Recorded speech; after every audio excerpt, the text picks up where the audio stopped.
Good afternoon, everyone. I'm not here to talk about fishing. I'm here to talk about intelligent customer service. So thank you, Serta, Pia, and the organising team, and my colleagues Yanni and Pia on the Microsoft side for inviting me here to speak. So my name is Liam. I have a really long title, but I shorten it to Area Business Lead because it's easier to understand. I work for Microsoft's European headquarters. So I run the Dynamics number and business in the 12 countries in Western Europe. So I'm Irish from Ireland, you can tell with my red hair, and I hope you can understand my accent. Is it okay? Okay, if you don't get what I say, just put your hand up and I'll happy to repeat. So let me see. So before I get into what I want to talk to you about, I'll start with a story. So I have red hair and also a red face today.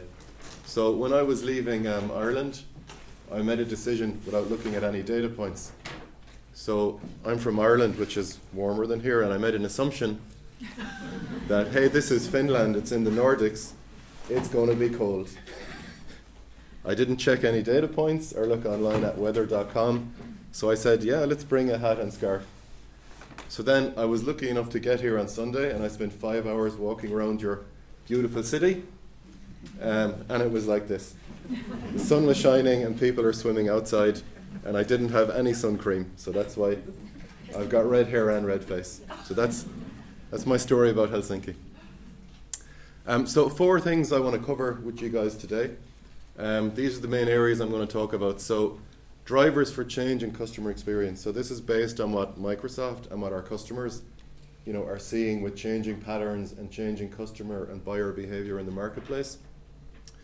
Then we're going to jump into, as an organization or as a business, how do we respond to that change with digital transformation? So how do we transform our culture, our business processes, and our technology? And then I'm going to jump into what we call intelligent customer engagement. So it's using the information we know about our customers and really surfacing the next best option and delivering a great customer experience. And then very briefly at the end, talk a bit about the future, particularly on the technology side of where Microsoft is investing in things like machine learning and AI and bringing that into the customer experience. And then at the end, we'll finish just with a very short 2-minute video piece, which brings a lot of this to life and it will make sense when we get there. So let's talk about drivers for change in the customer experience. So, lots of analyst reports. I'm sure you guys are all consuming those as they come out. Some points I'll call out here. So 4 in 10 customers, they want more digital interaction, from us as providers or from us as organizations. But 90% of them want it to be consistent across all the touch points. So if they log on to a business's portal, they want the same experience and they want that information to follow them through if they engage on social with the business, or indeed if they ring the traditional call center. And they want the full history of that interaction to flow with them and to be consistent across whatever device or whatever channel they contact us on. And only 14% of customers out there actually believe this is a technology problem. So the rest actually say it's just because we as businesses aren't serious about delivering good customer experience. So clearly we need to respond here. And then on the channel side, we see a customer now uses, the big number here, 2.7 channels during the process of an inquiry or a purchase cycle. So they might jump online, they might jump on social, they might ask their peers, have you any information on this item I'm about to buy? But that brings in this concept of battle fatigue. So when I do switch channel, when I do move from, I'm buying a TV online and then I ring your contact center and they don't have the history of my last interaction, or in a bank and I again have to give every time, hey, my account number is, and repeating and repeating. That's what we mean by battle fatigue, which draws down the customer experience. And still, even though we've been undergoing digital transformation for some number of years, only 4% of companies can solve a typical inquiry within a single desktop application. So particularly for those of you that might have contact centers, you can still walk around those and you can see an agent having to jump between about 4 different systems in some cases to answer a customer query. So yeah, they might have a nice CRM interface, but then if there's a billing query, they're jumping to some horrible green screen with billing information, and it's not all surfaced in one pane to them. So when we talk about intelligent customer service, what we're talking about is improving that process, by having sort of one version of the truth of our customer, no matter what touch point or what interface the customer interacts with us on. So in Microsoft, we position around these three pillars. So earn loyalty, stay agile, and empower your employees or your agents. So earn loyalty is pretty straightforward. So that's about giving a great customer experience, giving a personalized and proactive experience to our customers so that they're going to stay loyal to us, we're going to win repeat business, and we're going to have a good lifetime customer relationship with them. Stay agile is about, as a business and as a service provider, we need to be able to adapt quickly to market demands or competitive pressures or new products coming to market. So we need to be able to turn on and turn off either scalability in our contact centers or our digital presence around retail, as we bring new offers and services to market. And then empowering employees or empowering agents is the internal view. So if our agent or our employee is dealing with a customer, our employee needs the right information surfaced at the right time, anywhere, on any device. And by making our employees more productive, we're going to make our customer experience more productive. And then in the blue bar at the bottom, we like to consider this as being delivered across these three channels of service. So self-service, assisted, and field service. And I'll go deeper on those in a little while to explain what's in each of those. So the last slide said, customer experience is the new marketing, but it can also nearly lead to being the new sales. So what I've got here, this is from a Forrester report from 2016, so it's brand new information. You can source this on qualtrics.com. And what we're looking at here is, in the green, we've got what's considered a CX leader in a market, and in the gray is what's considered a CX laggard. So, not good in terms of customer experience. And again, I'm not going to read these out, but we can clearly see the CX leader has a correlation to better growth numbers in terms of revenue, better customer uptake, more subscribers online.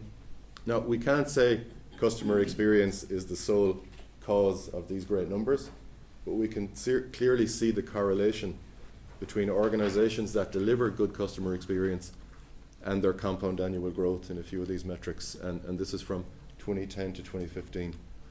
And in case you can't see, we've got airlines, investment banking, retail, and telco. Again, just to show that this is across all sectors and all industries. So again, quite a useful report to take a look at. So clearly we can see the market's changing, and we can see the need to get competitive. So we see the need to embark on digital transformation, which is one of the terms that must get used in every presentation about 100 times at least. And certainly in Microsoft, we've been on this journey ourselves, and we recognize the challenges. Indeed, my colleague Johanna later is going to talk about some of the cultural aspects of digital transformation. But really what I'm looking at here is, how do we transform our products and services to meet the needs of the digital customer? So here we can see, on the left-hand side of this, we've got our traditional, maybe somewhat siloed, typical CRM approaches with sales, marketing, and service. And then on the right-hand side of this, we've got all this new technology that's coming in now with big data, analytics, and IoT, and sensor data, and the ability to really bring this together to enrich our view of the customer. So traditionally, organizations sold products and services separately. So if I go in to buy a nice new BMW, the sales guy is very responsive. He's giving me great customer experience. But as soon as he gets the check, he's gone. And then 3 months later, when I want to get the car serviced, I'm dealing with someone completely different that don't have that history. I'm suddenly not getting a rich experience because they've got my money. So really what we want to move to in the new world is selling the product and the service and the outcome. So we're not just transacting once off and moving on. We're actually looking at the value of that customer based on their outcomes, and we want to have a lifetime engagement with them rather than a single transactional view, which was the second point. Third point here is in the traditional model, company employees do the majority of the work. But in the new world, as you guys all know, we're doing all the research before we make any purchase ourselves. So, the example here, some years ago, if you wanted to buy a new widescreen TV, you walked into a large retailer and there's 100 TVs on the wall, and the retailer, the salesperson, tries to talk you through all of them and find and match what you're looking for. You know, if you contrast that nowadays, because I bought one recently, you do your research online, you're looking at reviews, you're pinging your friends to say, hey, has anyone got this one? And you walk in, maybe to the same shop where you buy online, but you walk in, you know, fully advised, fully informed, and in some cases probably knowing more than the poor guy that's trying to sell you the TV. And again, primary human interactions, as we said, and now again, as we move towards IoT, we've got the ability to capture data from sensors, from phones, geolocation, all enriching our knowledge of our customers. So building on that one, you know, by 2020 at the bottom, customers aren't really buying by price anymore. They're buying on this whole customer experience. So they're actually willing to pay somewhat of a premium to get the good service, to get the trusted outcome, and, you know, to get the good customer experience. And we can see huge numbers here of, you know, 2 billion social media accounts, 3 billion active internet users, and by 2025, 80 billion connected IoT devices. You know, which, so again, this is all going back to our requirement. Then we've got all this data. What do we do with it?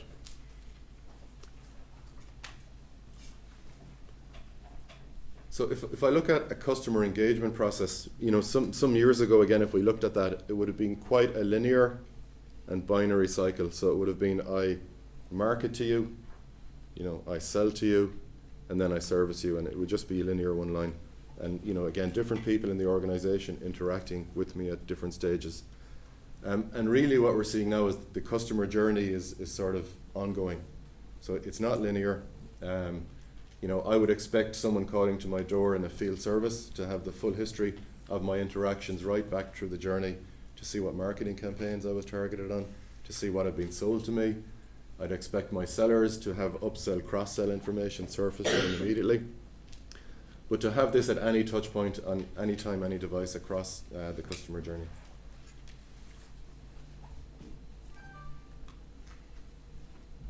Okay, so when we look at this, you know, I title this one, Omni-Channel, Is It Finally Here? So hands up the businesses in the room that have considered themselves with omni-channel capability. Come on. Yeah, so really what we're trying to get at with this slide is, you know, so we had multi-channel, you know, which was, I have a website and I have a contact center, yay. Then we had omni-channel, I have a website and a contact center and a social media page, a bit better. But really, you know, I guess I challenge here, is omni-channel really here across field service, across the contact center, across self-service portals, and across, you know, any of your retail online digital presences. So while we may have or consider ourselves omni-channel, you know, the question I would put to you guys is, you may have all these touch points, but is it actually a seamless interaction for your customer across them? So can your customer move from your self-service portal or your FAQ page? Can they pick up their phone as they walk out the door with the history preserved there? Can they then from their phone ring your contact center agent? So really, you know, what I'm positioning here is, you know, key success in omni-channel is being seamless across that and having that one view or that one truth about your customer across all the channels. So again, it's easy to activate channels, it's harder to have them truly seamless. So does anyone still feel they have that truly seamless experience? Yeah, okay. I had a prize, I had a bunch of flowers over there. So let me just take an example then. So, you know, again, in Microsoft, we position solutions, you know, around intelligent customer service in these three buckets at the top. So self-service, assisted service, and field service. So, you know, so self-service is either you as a customer or an employee jumping onto a portal for an FAQ or looking up a solution yourself, that's self-service, or on your phone. Assisted service is where there's actually, you know, an agent on the other end. So that could be what we call primary, which is a contact center, traditional, someone on the end of the phone. Or in advanced, it could be a web chat, or indeed nowadays it could be a chatbot on social. And then field service is when the human has to come out and visit you. Okay, and project service in our terms is where they can't resolve that, so it needs to engage more people, more resources, and we become a project. So a very quick example, and I'm running out of time. So my cable TV is broken, so in self-service as a customer number one, I'm going to jump onto Sky, in my case, website, and my Sky box isn't working. I'm going to try and find a solution, okay?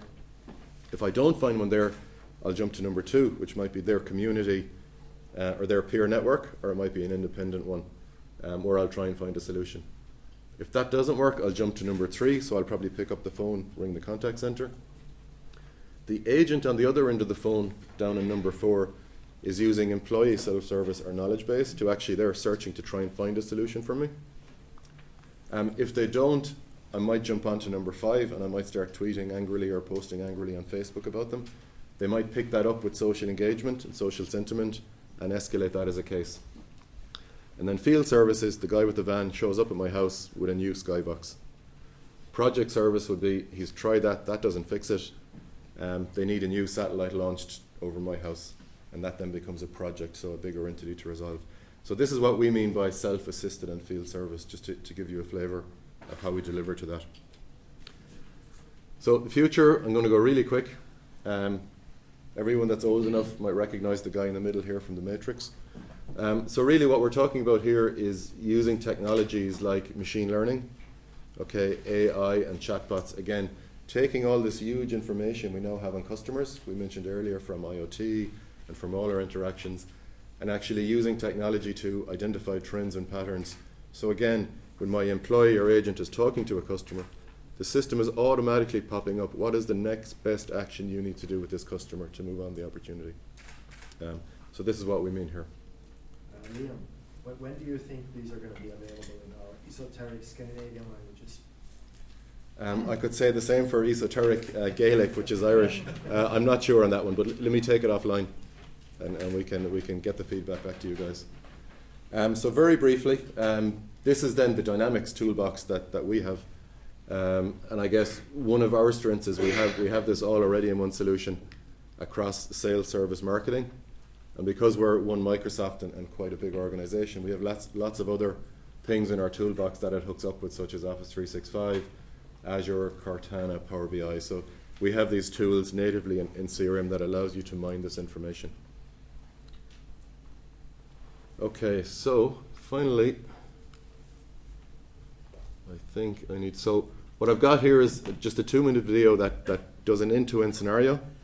My Finnish colleagues tell me coffee is very popular here. You drink a lot of coffee. So we've got a coffee shop scenario here with intelligent customer service.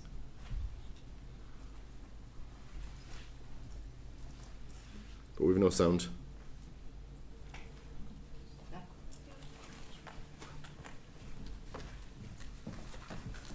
So I was just going to finish on time.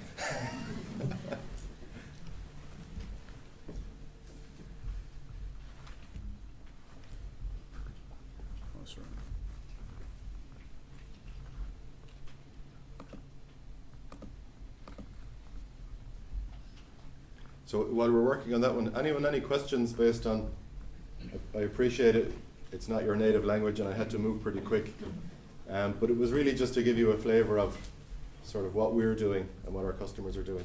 Yes? Short opinion from you, day after tomorrow, when everyone has superior artificial intelligence in place, where will the competitive edge be then?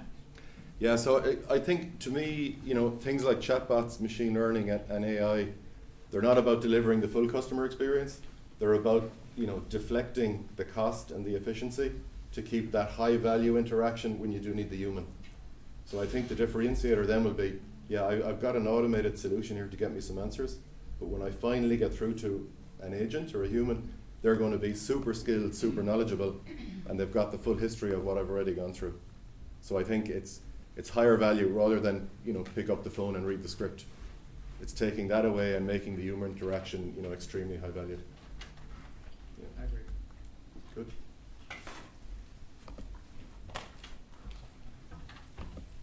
And we did test this right before the start, and it worked. Well, I'll ask another question, following up on what Jari was asking you. Sure. You mentioned in the beginning of your presentation that you are very much into looking into how you can fulfill your customer needs. So can you maybe elaborate on that one? a little bit? Yeah, I guess so. You know, Microsoft internally have been undergoing digital transformation. So for us working with our customers, you know, we're moving away from being a technology provider to sort of being a solution provider. So, you know, we have a history of traditionally selling to the IT channel, you know, as a technology provider. You know, so we've adapted our selling motion and our customer experience motion to really try and plug in with the business decision makers, and rather than bring a technology solution, you know, bring a business process solution to them. And of course, we're a tech company, so that's an enabler, but it's not what we're going in having that customer conversation about. Mm. Yeah. Okay. Thank you. Okay. Anybody else want to ask something? Anders? Yeah, just kind of one of the things that we found, like you talked about in the beginning of the presentation, was that we have at If Insurance in the Nordics, we have a fairly large customer service. I think we have 1,400 people, and one of the big challenges we had was that there's a big turnaround of these people. They don't stay for a long time, and then since we have a lot of legacy systems and those black screens that you talked about, it takes up to 6 to 8 months before they actually get to know all those systems and the function F5s and the things Yeah. they need to know. So what we did is actually we are now in the process of developing a lot of online self-service services. Yeah. And then we had a kind of when we developed these and showed them to our customer service people, they were like, well, why can't we use these services? And what we've done right now is that we've actually done so that we said that let's skip the blue screens and the black screens and the green screens, and instead let's just use the same services that we use for our customers, but in the call centers. Yeah. And that has actually then enabled us to be much better at the customer experience that we have for those systems internally as well. Yeah. So now it takes a shorter time to get those to our internal users. It gets a shorter time to get those to our customers. Yeah. Plus, we can do screen sharing with customers. So when people call in, Yeah. it is actually possible. It's to the do same that. experience. Yeah, Yeah. and it's much easier to do the omni-channel ones. Yeah. So that's at least our learning, is that don't even try to make two solutions that you use internally and externally. Yeah, and it's a good point. And number 4 on one of my lists there was employee self-service. So the platform we use for that is actually the same one we use for customer self-service. So it's the same knowledge base capability, very similar as you described there.